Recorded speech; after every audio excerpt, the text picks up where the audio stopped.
we're managing them. Then we'll talk about the connection with climate and how beavers can help us build resilience, and then get into some of the issues that beavers can cause. And once we understand, why it's important to coexist with them and how we can do that. Being conservation folks, we can't have a talk without having something about permitting, and then there'll be plenty of time at the end for questions and answers. So moving ahead, let's talk about the beaver. So Castor canadensis is scientific name. Beavers of various species have been around for millions of years, but the current beaver that we have here is will grow to about the size of a medium-sized dog. And it's very well adapted to water. It has all kinds of physical adaptations. The fur, the lips, a lot of things that allow it to be living and working in the water. It eats vegetation, not fish. And one of the coolest things I think about its anatomy is its teeth. You imagine cutting through wood. What makes their teeth able to do that is the outside of the incisors are impregnated with iron. That's what makes them orange on the outside. You can see over that shoulder. And so they're self-sharpening. The iron wears slower than the white part of the dentin on the inside of the incisor.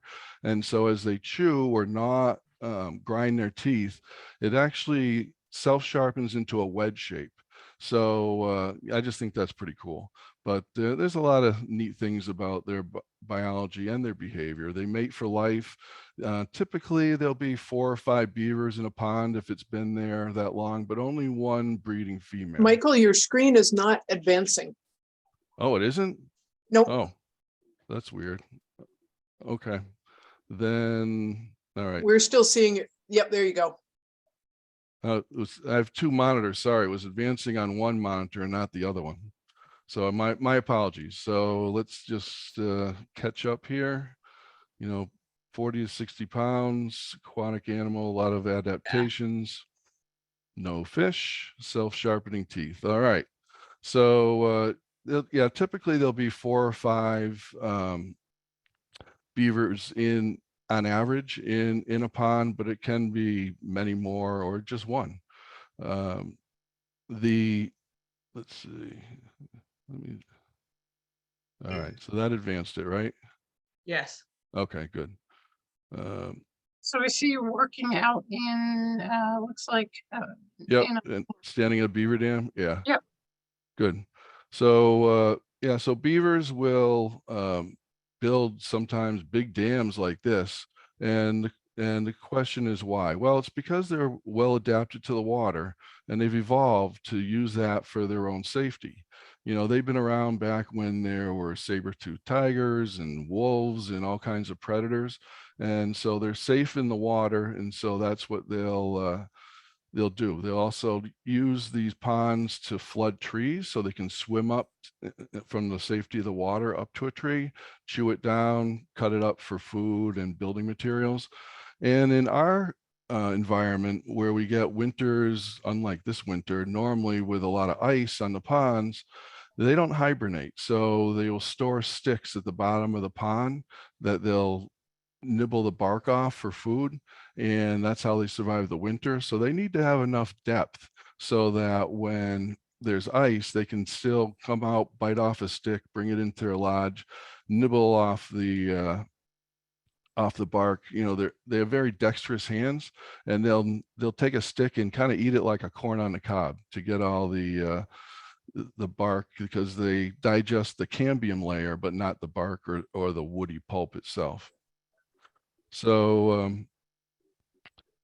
these dams, beavers have been doing this for eons. So a lot of species have evolved to adapt to these beaver ponds, but there's a lot of other benefits to having these ponds.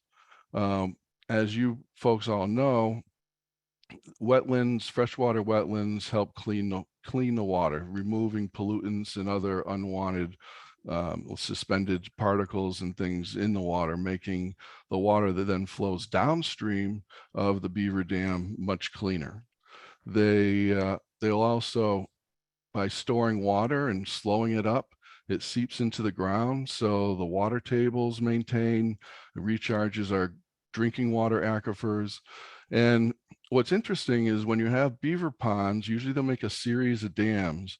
Those dams will act like speed bumps to storm runoff. So storing some of it, then overtopping and letting the rest go. And what this does is it decreases the peak flows of streams after storms. And then that stored water is released more slowly. So even during dry periods, the trough, the low flow of streams is raised. So it helps modulate, bringing the peaks and the valleys of water flow through the stream more consistent throughout the year. And by doing that, there's less erosion from big storms. And clearly beaver ponds are super important for biodiversity. That's actually what hooked me on beavers, because when I learned that when a beaver builds a dam, it acts like it's a magnet for other species. And that's why they're called the keystone species by biologists, because these habitats just promote so many uh, uh, good habitats for so many species, plants, animals, insects, you name it. And if, like a keystone in an arch, if you remove the beaver from the ecosystem, the whole thing collapses. So that's to me, that really resonated with me. And I thought, wow, if we do things that keep the beaver there, it just has so many ramifications, which are cool. So according to, scientists like at the EPA, these beaver ponds are equal to, um, are equal in the biodiversity they support to coral reefs and rainforests. And most people don't know that. We all think, oh, rainforests, we got to save them. Oh, coral reefs, they're dying. That's terrible. But how many people, in the general public, think about beaver ponds that way? But that we should be, because they're just as important for our native species as those coral reefs and the rainforests are for their native species. So how does this tie into climate? Well, some of it is pretty clear, obviously. When with climate change, we're seeing big storms more frequently, 100-year storms, it seems like every year or two. and and but and not but due to precipitation changes, other parts of the country are getting a lot less rain, they're getting a lot less snow, and so they have water shortages. And then there's wildfires that are ravaging parts of the country. So many species under stress due to rising temperatures and changes in these precipitation patterns. So fortunately, beavers, with what they just do naturally, are going to really help with all those things. Can they stop climate change? Absolutely not. But can they help? Yeah, absolutely. When beavers build these dams and impound the water of free flowing streams, as we talked about, they act like speed bumps. So when we get these big storms that we're getting more and more, it's going to slow that down and decrease some of the peak flows so that there's less damage. Oh, sorry, I messed up on the slides again. So then, in addition, it's storing water. That's good for our aquifers. It's good for the West. I mean, out West, they're desperate for more beavers. They don't have a lot, and that a lot of states are implementing beaver relocation programs and just trying to build fake beaver dams in an attempt to try to jumpstart the process. So you know, again, that's something that we want to, that they want to do to help have water because they're so desperate for water. Then there's wildfires. You know, fortunately, that's not an issue for us, but Dr. Emily Fairfax at University of California has done some real good research and shown how these wildfires and mega fires are really slowed down by by beaver dams, you know, because beavers typically make a series of dams, not just one, and it creates a ribbon of water that's all seeping into the ground, supporting lush vegetation that just helps to prevent them from being burnt when the fire comes through. Uh, Species on decline and under stress, certainly, you know, beaver ponds being such incredible magnets for wildlife and other species. Uh, Having the more beaver ponds we have, the more endangered species and other species have habitat to thrive. So, you know, there is a lot of whoops, lot of benefits for this. You know, even just little modest dams will often have significant benefits just by creating these little micro habitats for different creatures. So, uh, as you may know, why is that not? Sorry. Okay. Here, you know, here, carbon sequestration. That's another benefit of freshwater wetlands. When, you know, these trees die, go in the water, storing carbon and peat and whatnot. So while that's not a significant thing compared to the carbon that we're putting into the atmosphere, you know, it does help. And you know, this picture from Bill Ricca is a good example of that. Um, so there's a lot of different ways that beavers will help us, and to reduce some of the damage that and slow down the climate induced processes that we're seeing.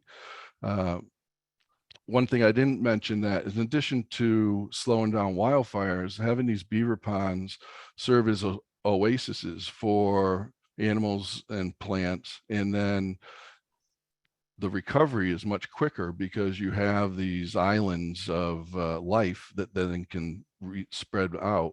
And in addition, after a wildfire, there's a lot of ash and other toxic stuff that goes into the water, and the beaver ponds help to trap that, you know, let that settle out so that downstream isn't as badly affected from the upstream wildfires. But there's always a but, right? There, but beavers do cause problems and for humans. And so that's why traditionally, you know, they'd be trapped and removed when problems occurred. But so what I want to spend most of the rest of the talk on is different ways that we manage beavers and do it in a way where they can stay, but not cause problems. So there's a lot of different types of problems, you know, basically any land use that we have that beavers then build a dam on and start to flood.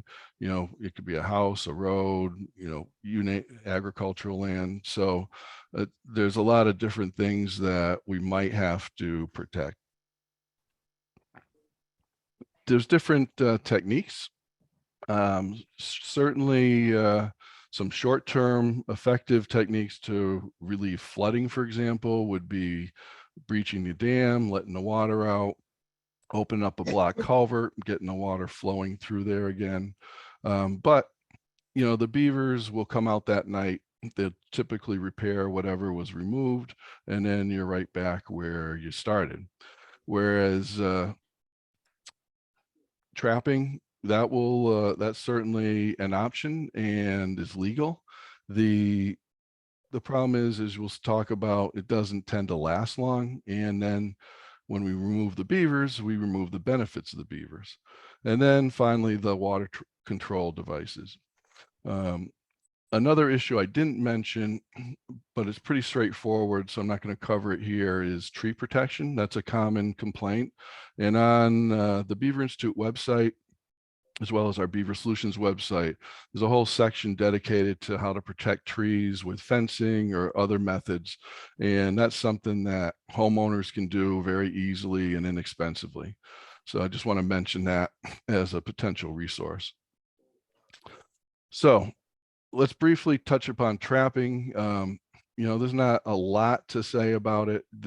Most of you already know all about beaver trapping, but I will recommend that occasionally, but only as a last resort, because there are some instances where the devices we use aren't going to be feasible. And this is one of them. This, believe it or not, this poor homeowner in Billerica has a septic system that is under that water. And in this case, it wasn't a big dam that was causing that flooding. And so there wasn't really any way to keep the beavers, because they need a pond, and any pond is going to cause flooding. So this emphasizes the importance of what you conservation folks are doing by preventing development in these floodplains, because this now is a no tolerance area forever, and or at least as long as people are living there with a septic system. And so preventing this sort of thing by not having things developed obviously is critical. So this is a beaver in a live catch trap, a Hancock trap. It's set in the water, and the beaver comes in and captures it like in a chain link suitcase. And that's what used to be used for relocating beavers. But that's illegal, because for a variety of reasons we can talk about later if you have questions about that. But any beaver that is live, that's caught live in a trap, can't be relocated, so they have to be euthanized. Another type of trap is the conibear trap, which is basically a 12-inch by 12-inch big mouse trap set under the water, spring loaded, and it will kill the beaver by breaking its neck. But that's not, that can only be used with a special permit. So there are pros and cons to trapping for sure. Like I said, we only recommend trapping as a last resort. The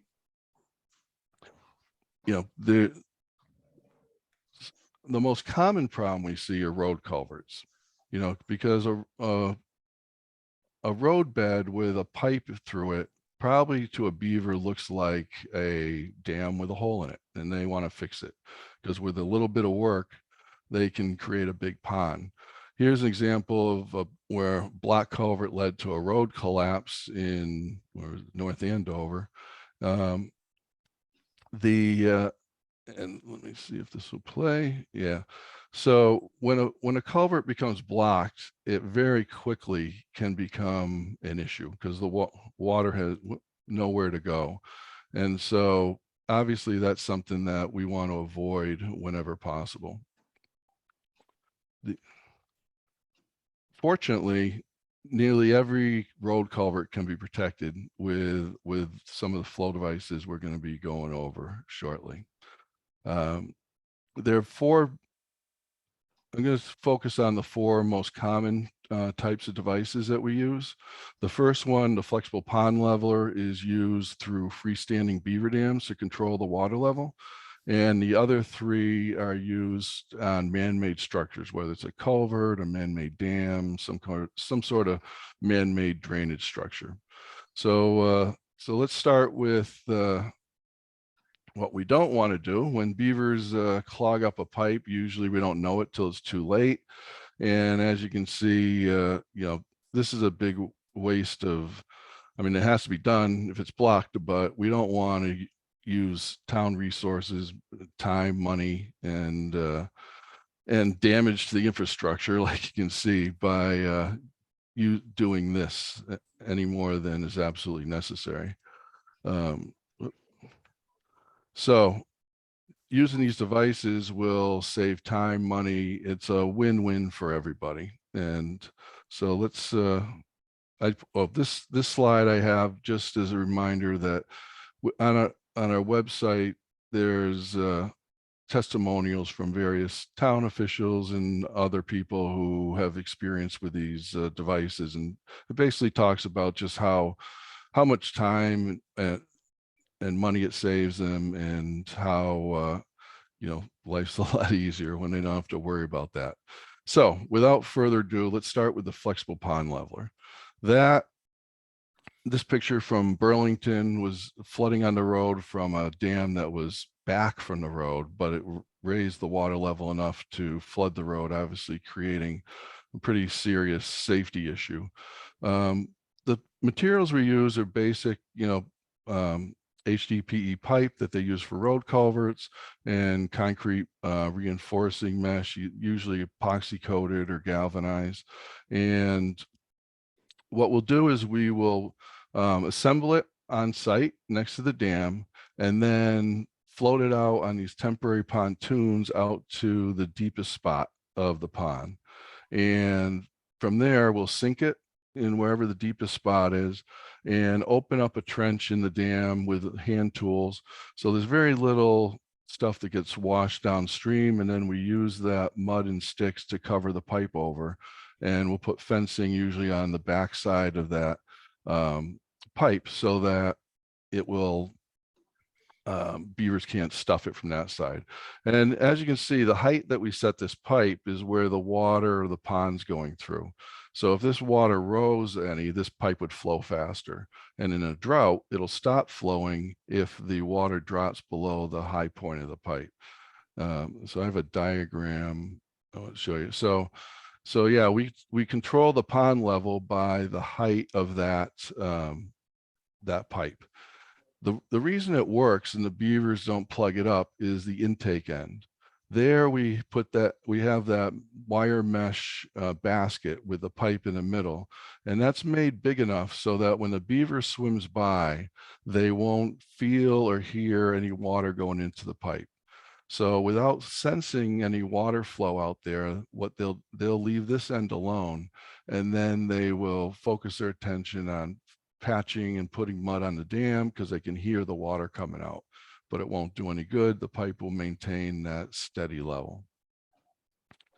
Here's an example. An access road was flooded with 3 feet of water, and the beaver dam is over here on the right. And so what we did was we went in and installed the pond leveler pipe and drew the water down so that then the road became passable again. And so this ended up going to this after they regraded it, and that has stayed good for years. A few years later, you can see how the dam's all vegetated in, and again, yep, and whoops, went too far, sorry. And even 8 years later it was fine. There was also a culvert under this road, and we ended up putting a culvert fence on there. So I want to talk about that. Culvert fences, there's different ways to do that. The most common is what we call a keystone fence due to its trapezoidal shape, and that works in 3 different ways. Basically what you're doing is you're taking a culvert that is the easiest place for the beavers to dam and create a pond, and turning it into the most difficult place for them to dam and build a pond.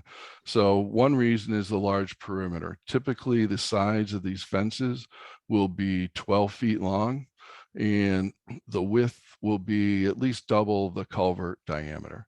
And so in addition to having to go around 30 or 40 feet to a dam, the beavers will usually just say, we'll dam upstream or downstream and then leave the culvert alone. Another reason it works is that if they're real determined, they'll start damming where the stimulus of the moving water and the sound of the moving water is the greatest, and that is right at the culvert. And then the fence forces them further away as they dam, which is going away from the direction that they want to do, which is across the culvert. And third, when we can flare the sides out like that, so that the whole fence is surrounded by water. Sorry about the background playing noise. If the beavers do try damming on it, the further out they dam, the wider the opening's getting. So the wider the opening, there's more water coming from the top through the opening and less water's flowing through the sides of the fence, so that the beavers will have a decreasing stimulus the further out they go. So combined, those three reasons end up having this with about a 96% success rate.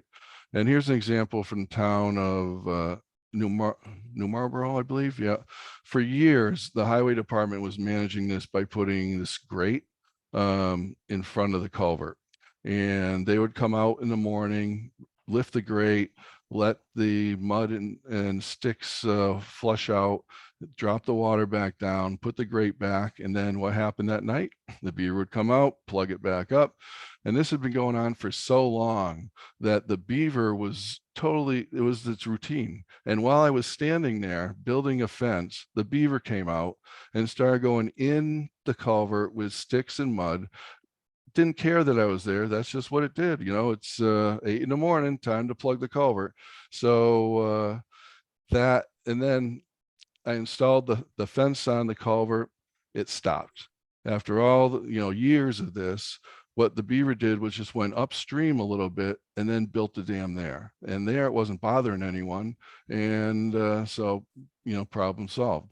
So by understanding that, the beaver just wanted to dam the easiest spot. He's kind of like us, take the easiest way to get a job done. And then, so that's what, that was the key there. Now, you can't always flare out the sides to have water, because if the sides get too close, less than 2 feet to the land, the beaver will take the shortcut and just dam right across the land and bypass the whole fence. So sometimes we always we'll custom make it on site so that it fits the contour of the stream. You'll notice on the right here, whenever possible, we put in these wildlife passages so that turtles, even beavers and other animals can still go through the culvert without having to go up and over the road. Obviously, we want to prevent roadkill. So what's interesting about beavers is that most, not all, unfortunately, but most won't go up on land with sticks and mud and then back down into the water. They will go up on land all the time without carrying sticks or mud, but they usually won't do that. So you can create this passage and still not worry about the beaver plugging it up. But they don't all get the memo. And so we like to keep a close eye on it for a week or two, because about 1 out of 5 times they'll have a smarter than your average beaver, and they will do that. So then we'll block it off temporarily and try to break that behavior. And I like this one because it has all 3 types of wildlife passages that we like to use. Another passage is the arrow points to a one-way door. So if an animal or turtle is swimming upstream and comes to the fence, they'll go around and then find that and be able to push out and just go out, but it doesn't come in. So the beavers can't access, or anything can't go in a downstream direction. So for that, the side passage that's on the right, let's see, I got an arrow on the next one. Yeah, over here, so that allows passage in both directions. And then in this case, we were fortunate that we had 3 culverts. So the third method of wildlife passage is we don't have to fence them all off. As long as we keep one open, if the beavers are stopped from raising the water level by protecting 1 or 2 of those culverts, then the third one they only raise their dams when the water level's rising. So by controlling the water level with the fence, we don't have to worry about them plugging the other culvert, because they'll only do a little bit when there's a small amount of flow. So that way, blocking off both sides of the culvert encourages all the wildlife to just go through that third one for passage, and that works pretty well. So here's just another view of the overland wildlife passage where they can go in both directions. So that now let's talk a little bit about the fence and pipe system. So that combines the culvert fence with a pond leveler fence. And this is actually a really good way to protect a culvert when you have an area that has at least 3 feet of water. Because I didn't mention, we want the intake end of our fencing to be typically submerged in at least 3 feet of water. So that fencing has enough submerged surface area so that even when that pipe's flowing full blast, it's a diffuse enough flow that beavers can swim by and they don't feel any water flowing. So when we have that, we can run a pipe through a small fence, let the beavers dam on the fence, and it's not going to do any good because our pipe is keeping the water going through. And we can set that pipe up or down so that we can actually raise the water from what it was initially at the culvert level. So the beavers have a pond and we've gained more wetland acreage, but keep that pipe at a level where abutters and the road aren't negatively affected. So again, we'll assemble everything on land. Everything's done manually, and then float it out and install it so that, that water keeps flowing even with the beavers damming on the fence. And if we had a big storm or spring runoff, what this does is it keeps all that damming away from the culvert so that high flows can just go up and over what's dammed on the fence and then through the unblocked culvert. And that's why we stop the pipe short of the culvert, so that the culvert actually has 100% capacity for big storms. Sometimes it's a large watershed and we may need to use 2 or even 3 pipes. This was in Billerica where we can still use the wildlife passage idea, and it's shockingly surprising to me that with all the noise and flow of the water coming out of those pipes, that the beavers it's been there for 10 years, more than 10 years, don't try to plug the culvert. So that's fortunate. Here's an example of how, the beavers do end up going through and using the wildlife passage. We're seeing all kinds of animals do it. And I think, yeah, we have time. I'm gonna leave this on because there's a cool clip coming up that, so, even beavers are mostly nocturnal, but they will come out sometimes during the day. And in this case, it was pretty cool because a young one came out too. And you see it had a little trouble navigating the slope, but it made it. And this shows how beavers can learn, because next time it took a ride.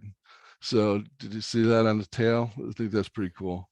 So yeah, so so it's nice to see that, beavers will use these passageways. Okay, so the last type of flow device that I want to talk about is the diversion dam or diversion fence. And I love this one. It's not, you can't use it everywhere, but it's great because it's cheap and easy. And even, and highway departments can do it themselves even. Basically what we're doing is we're creating a situation where we're having the beavers dam out away from the culvert instead of inside the culvert. So this has to be a place where they can tolerate some ponding, but if it is, it's a great technique. So here's an example in Andover. This is a 12-foot wide box culvert, and beavers kept plugging it up and causing flooding problems on the far end for some residents. So once the DPW cleared it out, we put a small fence, about 10 feet out from the culvert. And then the beavers dammed on that instead. And so they were able to raise the water level and have a beautiful wetland upstream. It's huge, off a high plain road. And you can, if you look close, you can see on the right here, a worn path where the beavers and other animals are going up and over and passing through the culvert, but not plugging it up.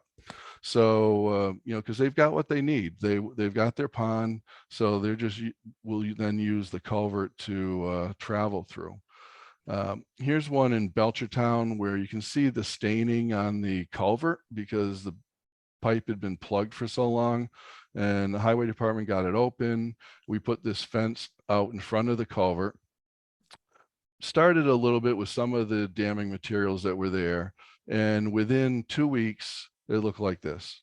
The beavers had dammed it. You can see how the roadbed, the highway is high, so that we weren't worried about the roadbed being saturated or getting flooded, and the beavers were able to once again have their pond, but we have full capacity in that culvert for big storms and whatnot.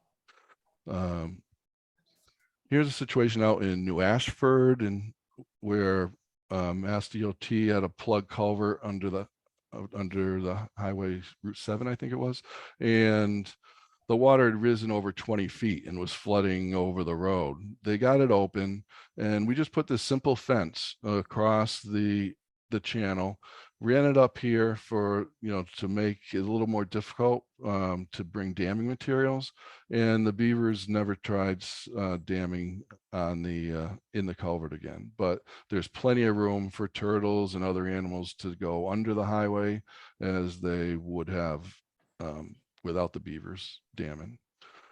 So those are the 4 types that we use the most. And in my experience, when we get called to check a flooding problem from beavers, 3 out of 4 times we can recommend one of these devices, but 1 out of 4 times they're not going to work. But when it's culverts, it's like 95% of the time with culverts we can do something. It's more with the freestanding dams that are in a floodplain where there's been people have their lawns or septic and stuff that unfortunately the devices aren't going to be applicable. But there's some other situations. If it's a very high flow situation, might be too much we might need too much pipe capacity, and it just doesn't become feasible to pipe it. It could be, as we saw development in a floodplain, drainage ditches or canals. That's one I learned the hard way. I tried putting a pipe through a dam in the Middlesex Canal, and the beavers responded by building a dam downstream because it's easy. It's a man-made channel, it's uniform. They can pick any spot, unlike in nature where they'll normally pick pinch points. A parallel channel they could dam anywhere. So then we put another pipe in, and then they built another dam. So we extended both pipes, and they built 2 more dams. And it's okay, well, we're going to be chasing them forever. And it was just unfortunately a situation where I had to recommend trapping. Again, it's a last resort, but sometimes we have, that's all we got. And public water supplies, we can talk about that if you want. There's not great science on why that should be done, but it is typically done. Success rates for these devices, you can see in the orange that over time, so long as someone's keeping an eye on them, these devices stay highly successful, and they usually last for 10 or more years before the metal fencing needs replacing. And whereas when we or others trap, new beavers are attracted to that habitat, and usually within a year or 2, there's more beavers in there rebuilding the dam, and we have to go back and take care of the problem. So I want to just finish up quickly here, mentioning the Bill Ricca study we did a few years ago. You're going to get copies of that if you want to. And what it was very compelling. Poor Bill Ricca, 2 major waterways, lots of development that happened before there was wetland protection. And so they have a lot of beaver conflicts. Actually, we take care of 55 different spots in town, 43 of them with flow devices, and 12 are areas where we have to trap. And we spend more time and money on the 12 trapping sites than we do the flow device sites. And so what we figured out over looking at the annualized cost over 20 years is that the taxpayers are saving like $180 per site that we have a flow device. So if we were just trapping everywhere, it would be costing the town something like $7,000 or $8,000 more a year versus being able to manage the those 43 sites with water control devices. So it's pretty compelling, and that doesn't even count the ecological value of having all these extra wetlands in town. So there is a person I learned from, Skip Lyle up in Vermont, who does this professionally. And there's my shameless plug for my company, Beaver Solutions. So that's that. These are the typical costs for the different devices, 500 to 2,000, or maybe 2,500. Pipes become so expensive now. But that's for the materials and the labor. And maintenance, it depends on device. We'll check on them 1 to 3 or 4 times a year. And usually all told, it adds up to maybe an hour's time per year. So it's not a lot of, it's way better than going out and clearing culverts and all that stuff. So as I promised, we'll touch briefly on permits. A lot of you are familiar with this because this permit process has been around for 20 years plus, but I still get questions. So I wanted to cover it because it's unique. It's typical. It's not the way most wetland permitting you're used to doing. So back in 2000, the legislature made special accommodations for permitting for beaver problems, so that whenever there is a threat to human health, safety, or property, then the health agent in town can issue what's called a 10-day emergency beaver permit. And that allows for any of those 3 things: trapping, breaching, or putting in a water control device. However, if the trapping, that's all you need. But if you're going to breach the dam or put in a water control device, then obviously that's affecting water, working in a wetland, and conservation needs to be involved. But it's not the normal RDA or NOI process if the Board of Health has issued that emergency permit saying there's a threat. Then you're allowed to just do an emergency permit yourselves. You can put conditions in there, and your role, as always, is to make sure that what's being done has the least negative impact on the resource, while making sure that the problem that's been identified by the health agent is being resolved. So it does that. That was created because beaver problems can cause major damage very quickly. So so this expedites it and allows something to be done to resolve that threat. And then if anything bigger, more needs to be done, then it goes through the normal, NOI RDA process. So in summary, I just want, we talked about, beavers, what they do and why they do it. So hopefully you have a little better understanding of that, and how without intending to, their dams really will help decrease a lot of the damage that climate change is causing, whether it's biodiversity, flooding, droughts, wildfires, you name it. So keeping the beavers around when we can, that's important. You learned about some of the most common ways that we manage different beaver problems. and touched on the permitting. So with that, I guess I'll open it up to questions, and I appreciate everyone's attention. All right. Thank you, Mike. We appreciate your presentation here. Very informative, fascinating creatures. They really are. Yeah. Let me just back up here. Right. So I'm gonna try to start in order here if I can. So let's see. So 1211, Paul Foster Moore had a question. all right, do you have it, Michelle? Yeah, Paul was asking, what is nutritional about the bark on twigs and Yes, I remember that. trunks?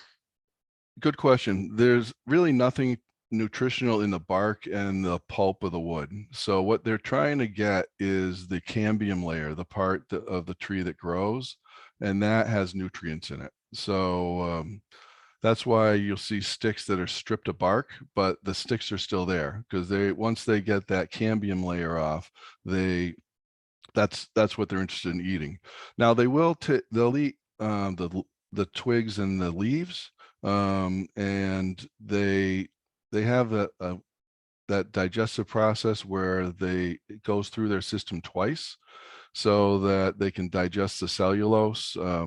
But they'll also eat in season in the summer. They'll save the trees and they'll eat grasses, ferns.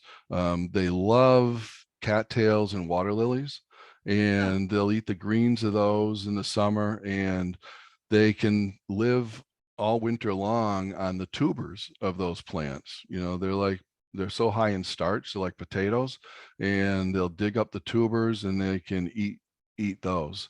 So if you have a pond that doesn't have any trees, I know of one in Belchertown where I know beavers have been there constantly for more than 25 years, but you don't see many trees, but there's tons of water lilies. And so that's what they're living on. Great. If only they would take care of our Phragmite problem. I wish, yeah.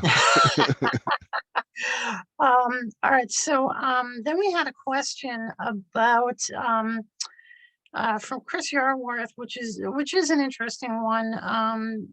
Theories about removing dams and restoring natural flows. Which concept is correct? Yes, the state is trying to take down dams to restore the natural flows to rivers. But then we did have someone, Christine Hatch, which did answer that, and I believe Christine is from the state and did answer this, Mike, and maybe you want to follow up on it, but removing human dams that fish can't pass, yes, but fish can swim through beaver dams, and beaver complexes provide great nursery habitat for fish. Yeah. Thank you, Christine, for helping out with that question. Yeah, I agree. There's some cool videos on YouTube where they show like chum salmon actually burrowing into the dam and busting through. But generally, the salmonid species, trout and salmon, they are really good at leaping up and over, finding that little bit of water going over the top of the dam and getting over it. And it makes sense. I mean, if you think about, these dams have been around for millennia, so it only makes sense that there are some fish that can go up and over, and if there are fish that can't go over a beaver dam, well, that's probably we don't want them going over, right? Because we want to try to mimic natural processes. So we don't want to start sending in things that couldn't do it, weren't able to do that. And she's right about the nurseries. I mean, there's been some great research with Pacific salmon showing how in beaver ponds, while the sediment, they lose some of the gravel for reds for the eggs, the overall end result is having a lot more salmon because these ponds have different temperature gradients. They stay cold at the bottom, they're warm at the top, and there's all kinds of the food chain with algae and insects and other invertebrates that create an ample food supply for fish, and also the slow water, so there's less energy they have to expend, so that the salmon actually um, the fry grow faster and there's a higher survival. And the head of salmon recovery for NOAA told me that if they could just get more beaver ponds used in Oregon, he said they could delist the coho salmon. That's how important these ponds are for salmon nurseries.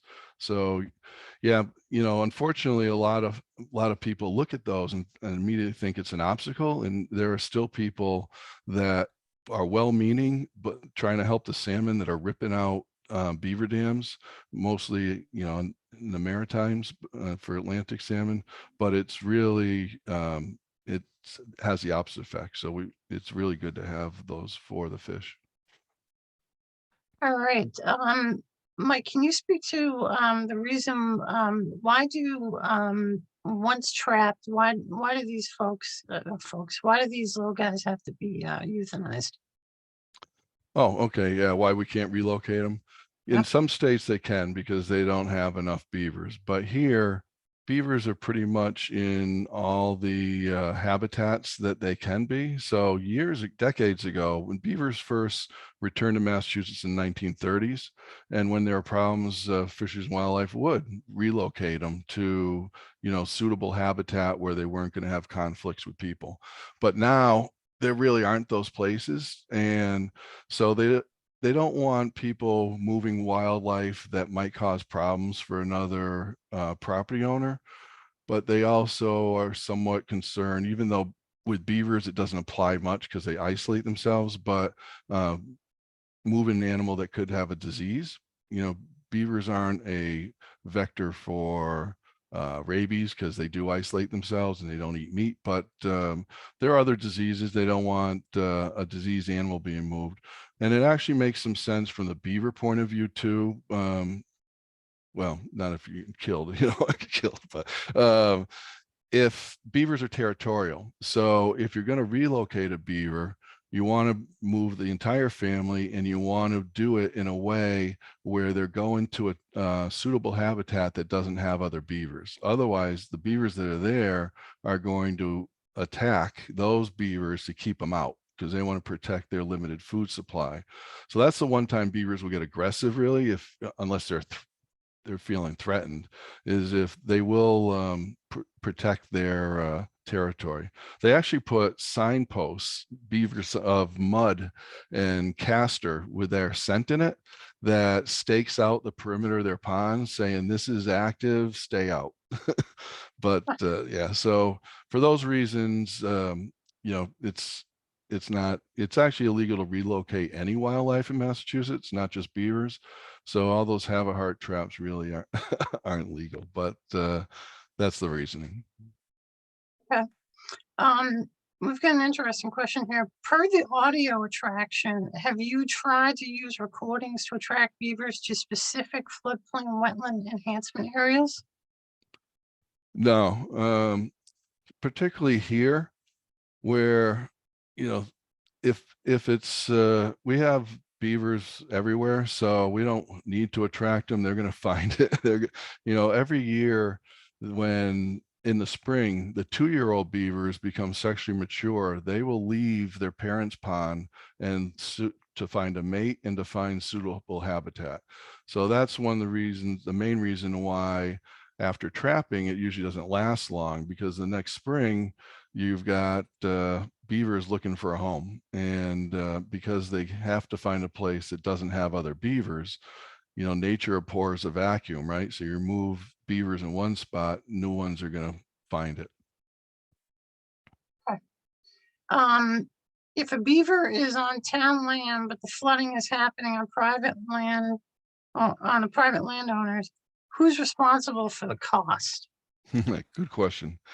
So typically, in my experience, when the problem is on town land, then the town typically takes care of it. However, when it's the problem, the beaver dam, say, is causing problems and it's located on private land, and then it's another private, like a neighbor who's having the problem.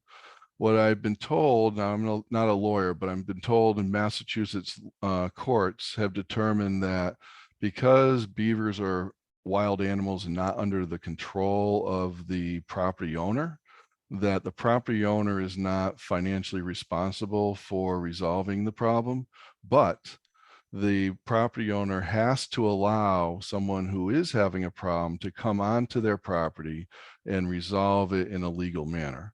So the cost typically falls upon whoever's having the problem, not the property owner.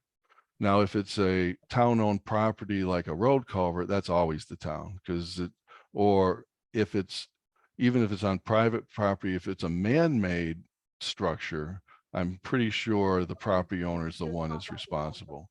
But when it's a freestanding dam that beavers have built, then it's not the property owner's issue. Okay. I think you just answered the next question. What if the dams are on conservation land but flooding a public road? So I think you just covered that. Still the town. Yeah, the town.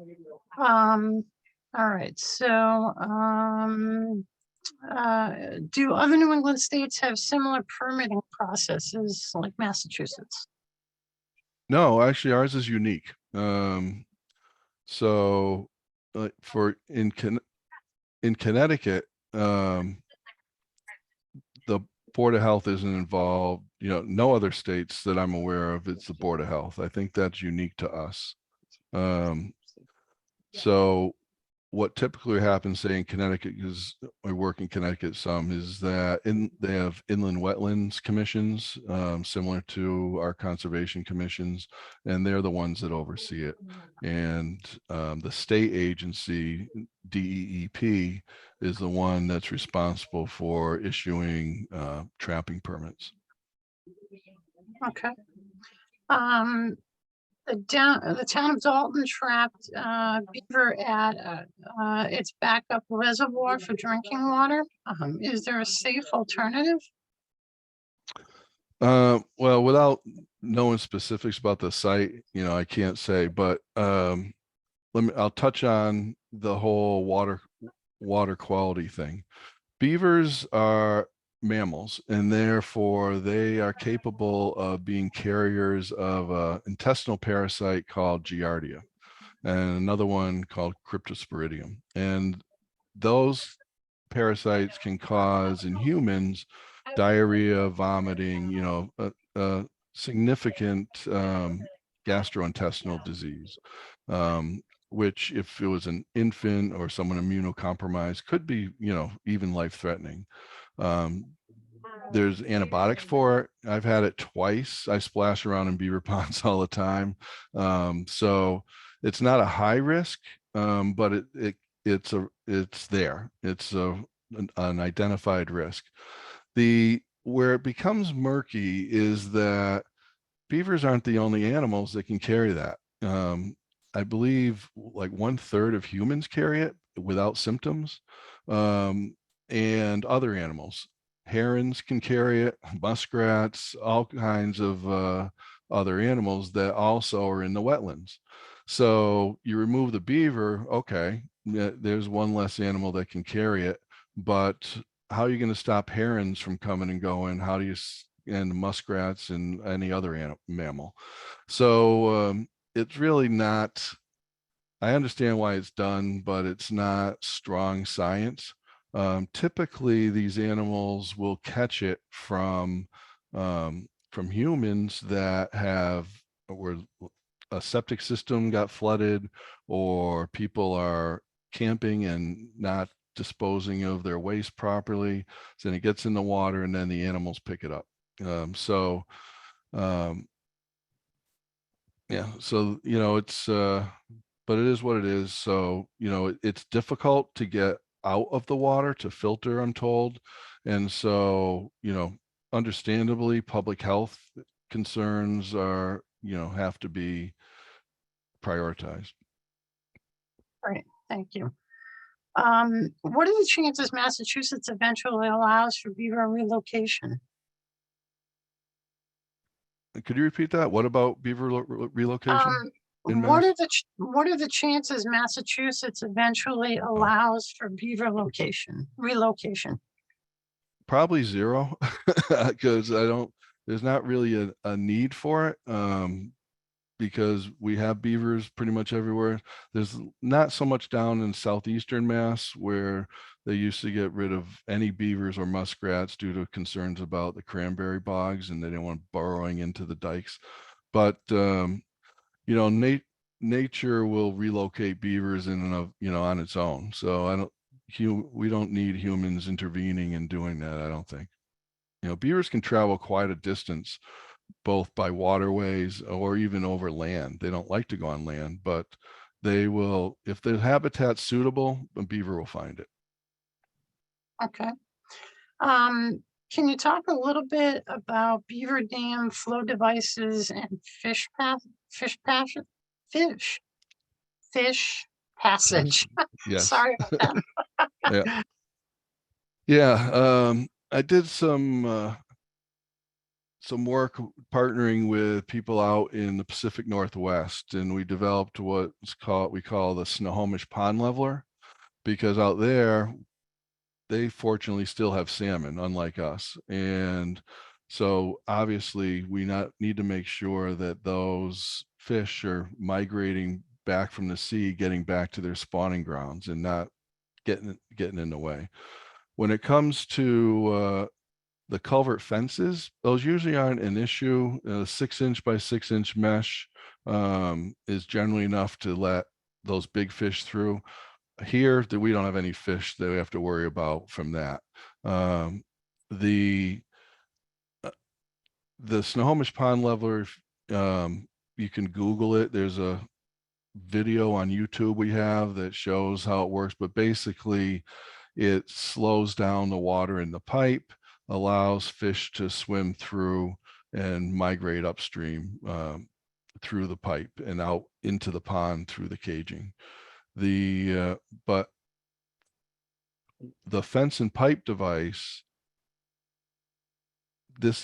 you can use this Snohomish modification to allow the fish to get into the pipe on a fence and pipe. I just want to say fish, fence and pipe device. But in general, where fish passage is a concern, that's one of the reasons I like using the diversion dam whenever possible, because then they're just encountering what would otherwise be a normal beaver dam. And if they were capable of migrating past a beaver dam, they'll go over that diversion dam too. Okay. Quick question on if a property owner calls your company, usually what's the lead time of response? Yeah, it depends on the time of year. Spring and fall are the busiest. Things tend to slow down in the summer, and then now winter, it generally don't, it's our off season for any field work. We usually start up in mid-March again, but generally we can get out and take a look at it within a week or two. It's rarely any longer than that. And then if it's a device we want to put in, generally from applying to the Board of Health and Conservation for the emergency permits usually only takes a few days. So it can be, within a couple of weeks that we can usually get something done. Okay. Michelle, did you have a comment? Yeah, there's a question here that might be of interest to everyone. Christina is wondering what the current population of beavers in Massachusetts might be. If you know, Mike. I'd like to know that too. Oh, okay. So probably get in touch with Mass Wildlife. Don't even bother. They stopped Okay. tracking it. They used to estimate it, and Then with the changes in the trapping regulations, my understanding is they haven't done population studies in 20+ years. Maybe they're doing them now. I don't know, but I haven't heard that they are. Okay, thanks. In a pond of 3 to 4 lodges, do all lodges contain a breeding female, and are they all related? Good question. Yeah. They are all related, and they will only be one breeding female. It's interesting that beavers will often build more than one lodge. And the theories I've heard are that they'll often build a lodge close to where they're harvesting food for trees. And so that could be a reason. I've also heard that, the adult female typically will give birth in the end of May, beginning of June. And during that early period, the adult male will leave. That doesn't say much for beaver manhood, but they go and hang out in one of the other lodges until the kits are bigger. So yeah, I don't know exactly why they have more than one often, but it is common. Okay. Are Triple E and West Nile viruses concerns valid reasons for Board of Health to ask for lowering beaver dams or trapping beavers? From in my years ago, I talked to people at Mass Mosquito Control about that, and fortunately, the answer is no. Typically, the mosquitoes I was told that carry those aren't breeding in the beaver pond wetlands. It's more the gutters and the tires and isolated puddles. But whether that's true or not, what is true is that the deeper the water, the less mosquitoes you typically are going to have, because there's going to be more predators for the mosquito larvae, whether it's fish or amphibians. And so, and that makes sense because when we work in these beaver ponds, I almost never even use mosquito repellent. Whereas if I'm walking through the woods by a stream, I get many more mosquitoes. So yeah, so the mosquito thing is a common concern, but in my experience and from people I've talked to, it doesn't need to be. All right. Is there a best season for remediation in non-emergency situations? What to do in a non-emergency situation? Yeah, Yeah, then it has to go through the normal wetland permitting process where they'll file okay, typically for an NOI. okay. Let's see.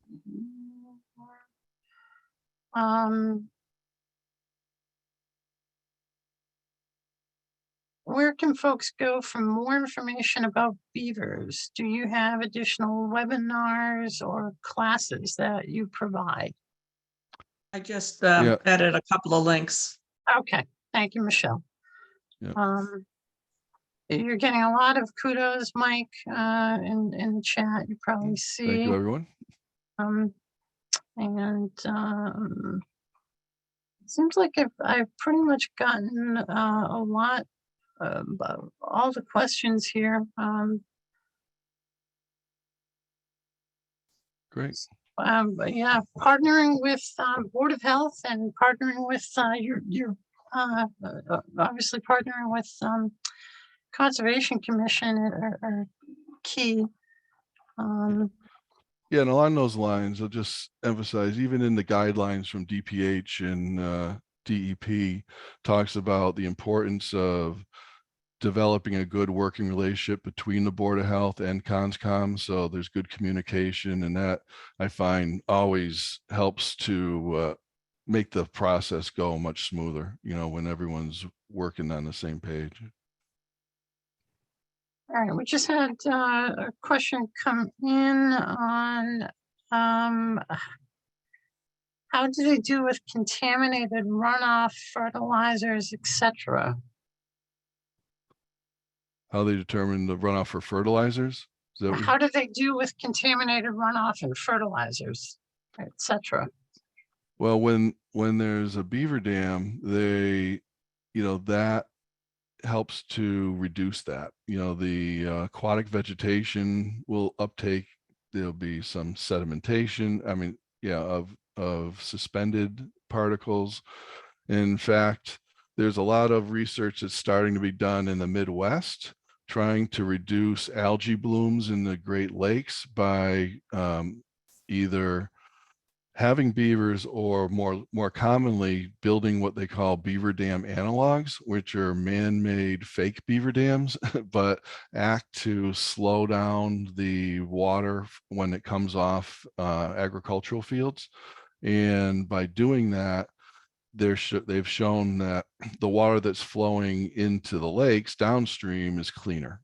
So yeah, whether it's the plants or microbes, they definitely help clean the water. Ellie, I think you've been taking some of our fundamentals classes. I would definitely recommend taking Unit 104, which is wetlands, functions, and values. You'll get a bit more information on functionality of wetlands. Michelle, Yeah, I know that we're running out of time, but there's a question here that's pretty important. Is a lodge ever dismantled along with the dam? Good I would- question. I would think that would be really damaging wildlife habitat. Yeah. My understanding is it's illegal to do that. And so, I mean, and I've been asked, well, can't we remove it? Because then it will decrease the chance of new beavers moving in, and it won't. I mean, the beavers built it from scratch to begin with because the habitat was suitable for them and they wanted to be there. So the next beavers that come along, whether there's an existing lodge, a fixer-upper, or they're building from scratch, they're going to do, they'll build whatever they need to build, and it won't deter them by removing that lodge. And the lodge isn't causing any problems because it's just sitting there, right? It's not causing flooding, so there's really no need to dismantle it.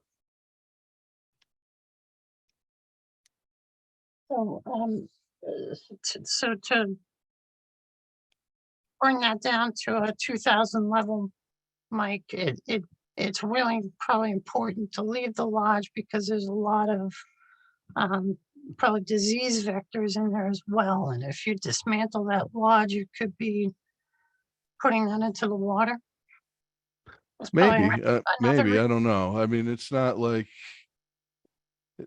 beavers will actually change out. They put bedding of grasses in there, Oh, okay. and they actually change that out. So yeah, I'm sure there's microbes and things in there, but I don't think that would be a big concern. But the lodge actually serves some ecological purpose too. I mean, we see snakes and turtles sunning themselves on them all the time. There's been videos showing other animals like otters and muskrats using these beaver lodges. So, there's benefits to it, and there's really no negatives to having a sit there. Yeah. Okay. Yeah, Maureen, a prior question I was asking, what impact of pesticides and toxins have on beavers themselves, if any, I guess. Yeah, I don't know. There's certainly beavers have been seen to live in some pretty contaminated places, so I'm sure it's not healthy for them, just like it wouldn't be healthy for us. But it's amazing the places that they can set up shop. Resilient little guys. All right, folks, I've got 1:20 here, and we're gonna wrap this up. I want to thank everyone who has stayed with us, and I'll be sending out everything within the next day. recording and some supplemental stuff that Mike has passed along to me, and this presentation. So Mike, thanks so much. It's great to see you. And great to see everybody. And we will not be having a lunch and learn next month, as the MACC staff will be preparing for the MACC annual spring conference, which will be virtual this year. It will be taking place from the 28th of February through March 9th. Michelle just popped it in there. It'll be 7 days, and then of course we'll be running all of the fundamentals throughout the entire month of March, and that is in the calendar now. So if you're looking to start fundamentals or finish your fundamentals, you can register for fundamentals now. That's open, and hopefully we'll see some graduates from the fundamentals program. But with hopefully within the next week to a week and a half, we'll have the conference open. So we're very excited with what we're going to be offering, and we hope you'll be excited too. So thank you so much, everyone, and have a wonderful day. And Mike, thank you again. Yeah, thank you, Joey and Michelle and Olive Mac, for the lunch and learn. It's been fun. So thanks Bye. everyone for being here. All right. Thank you, everyone. Take care. Bye. Bye-bye. Thank you. Bye. Thank you. Bye-bye.